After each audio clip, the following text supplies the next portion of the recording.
Undangan yang dilakukan hari ini adalah pemeriksaan klarifikasi di mana atas laporan Doktif nomor LP-nya 808 yang dilaporkan adalah mengenai penyebaran data pribadi, di mana ketika Doktif lagi live, di mana dalam live-nya itu menjelekkan produk dan dua pengusaha skincare yang namanya Sheila, sehingga apa yang dia sebarkan, apa yang di live-kan oleh Doktif itu tidak sesuai dengan WA di antara mereka, sehingga WA asli itu dinaikkan kembali ke dalam live. Di dalam menaikkan WA-an di live itu ada nomor kontaknya Doktif yang menurut dia keberatan karena itu data pribadi dia disebar. Itu saja poinnya. Jadi diklarifikasi mengapa SS menaikkan WA di antara mereka. Di dalam WA itu ada nomor kontaknya Doktif.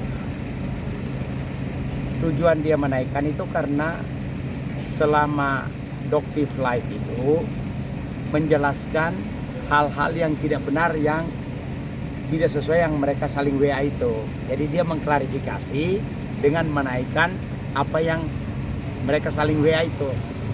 Tetapi dalam WA yang dinaikkan itu Doktif berkeberatan bahwa ada nomor kontaknya. Tetapi tujuan SS menaikkan WA itu karena apa yang di live-kan, apa yang disiarkan oleh Doktif itu bohong semua. Misalnya dikatakan SS menjelekkan teman-temannya yang sama pengusaha demi menjaga hubungan dengan apa yang disebarkan oleh Doktif bahwa SS menjelekkan temannya. SS menaikkan WA di antara mereka yang di dalamnya ada narasi mengenai teman-teman dia, sehingga teman-teman dia itu tahu bahwa apa yang diomongin Doktif itu banyak bohongnya, dia pembual gitu loh. Ya itu. Oke Bang, dilaporkan pada tanggal berapa Bang? 27 Februari. LP-nya 27 Februari. Yang selama ini dia koar-koar bahwa cepat naik penyidikan segala macam.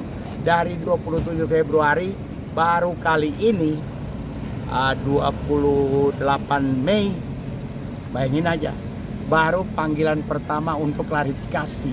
Jadi Doktif itu banyak bohongnya bahwa SS segera dinaikkan menjadi tersangka, jadi segala macam. Dia lapor tanggal 27 Februari, baru hari ini 28 Mei dipanggil untuk klarifikasi.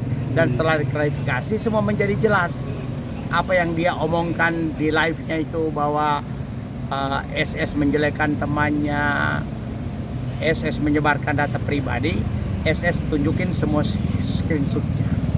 Dan itu di copy semua oleh penyidik, termasuk apa yang dilaporkan oleh Doktif mengenai screenshotnya itu, ditunjukin counternya ya sama. Bang, mungkin tadi di dalam ada berapa pertanyaan dari penyidik? Oh banyak, hampir 28. Bawa bukti semua ditunjukkan. Ada ditunjukkan mulai dari pertama WA-an di antara mereka yang aslinya. Kemudian apa yang di-live-kan oleh Doktif, setelah dia menjelekkan, dinaikkan SS naikkan WA aslinya, plus keterangan SS yang berupa bantahan, gitu loh. Jadi apa yang di-live-kan oleh Doktif itu saya kira terlalu banyak bohongnya, gitu loh. Apalagi dia juga kan punya kepentingan bisnis skincare juga. Berarti bisa jadi bumerang juga sebenarnya buat Doktif. Seharusnya ya, dia punya laporan itu Kalau tidak jalan kan menjadi masalah juga toh. Yang selama ini dia keluar-keluar. Pertama, yang laporan dia 17 Januari yang istilah dia persekusi atau perampasan kemerdekaan di Pulau Gadung, di rumah makan, di mana dia live menjelek-jelekan bahwa ada produk SS yang kadaluarsa segala macam. Sampai sekarang Mas, masih tahap penyelidikan. Gelar perkara pun belum dilakukan. Betul. Jadi selama ini dia berkuar-kuar bahwa laporan di mana persekusi segera akan ada TSK-nya, akan ditingkatkan ke penyidikan. Dari 17 Januari sekarang begitu-begitu saja. Kemudian LP dia di cyber pun sama. Ya. Jadi bagi kita yang tahu seluk-beluknya perkara ini, apa yang diomongin oleh Doktiv itu, ya kalau mungkin orang yang tidak tahu bisa percaya. Tapi buat kita yang menangani perkaranya dan tahu persis prosedurnya, itu bohong. Mungkin saya yakin apa Bang, klien Abang akan terbebas dari jeratan hukum ini? Saya tidak bisa mendahului, tetapi dengan menunjukkan semua data tadi. Pertama, penyidik memperlihatkan screenshot di mana menurut Doktiv itu adalah penyebaran data pribadi. Tapi itu kan ada kronologisnya. WA di antara mereka awalnya seperti apa. Lalu dia live selama live menjelek-jelekan tentang apa. Kemudian SS naikkan WA yang aslinya karena di dalamnya menyebutkan dua pengusaha lagi, pengusaha skincare yang intinya Doktiv mengatakan bahwa dalam WA-nya SS menjelekkan dua temannya, dinaikkan lagi. Nah, teman-teman dua temannya baca lagi clear.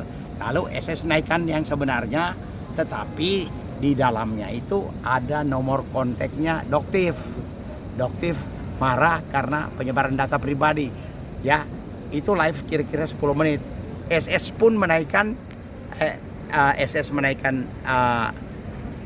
penyebaran WA itu, tapi ada nomor kontaknya Doktiv. Selama 10 menit Doktiv marah karena katanya diserbu netizen. Lalu Doktiv pun menaikkan WA di antara mereka dengan nomor kontaknya SS juga, diserbu juga.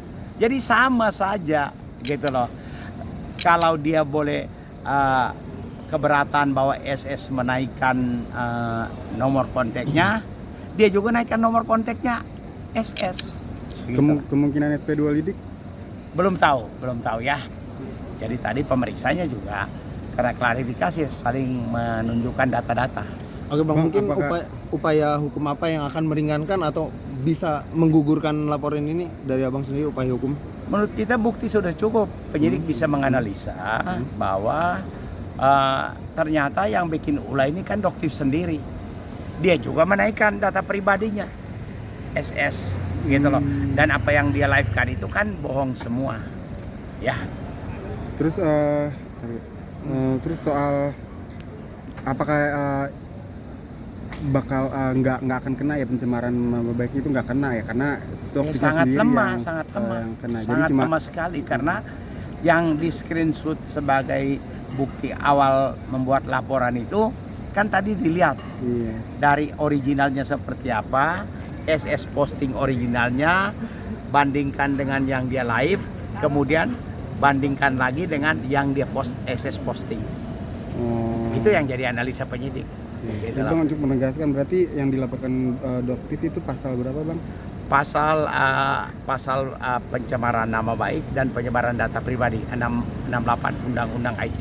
Oh, tapi kalau tadi yang fokus terhadap itu doang ya berarti? Iya, itu aja. Soal Doktiv live, tapi karena dia live itu bohong, SS naikkan yang sebenarnya. Itu yang dia marah gitu loh.